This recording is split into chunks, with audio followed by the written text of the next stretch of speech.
મિત્રો, મારી YouTube channel નવા જૂની ખૂબ જ નવી છે અને શોર્ટ તમારા સુધી પહોંચે છે. વિડીયો હજુ તમારા સુધી નથી પહોંચતા, કેમ કે યુટ્યુબની એલ્ગોરિધમ સમય લે. અમુક મહિનાઓ પછી વિડીયો પણ પહોંચશે. તો ત્યાં સુધી આ શોર્ટ જેના સુધી પહોંચે એ પ્લીઝ રિલેટેડ વિડીયોમાં જજો.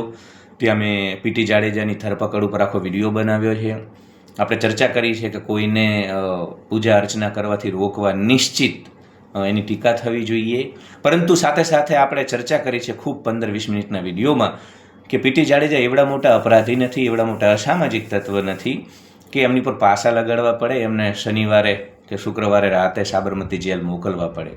તો નિશ્ચિત ગુજરાત સરકારે પૂર્વગ્રહ રાખી અને દાઢમાં રાખી અને ક્ષત્રિય આંદોલન વખતે જે સક્રિય ભૂમિકા હતી પ્રવીણસિંહ જાડેજાની, પીટી જાડેજા બાપુની, એને લઈ કિન્નાખોરી રાખી આ પગલું ભર્યું છે, જેની આપણે આકરા શબ્દોમાં ઝાટકણી કાઢીએ છીએ. ધન્યવાદ.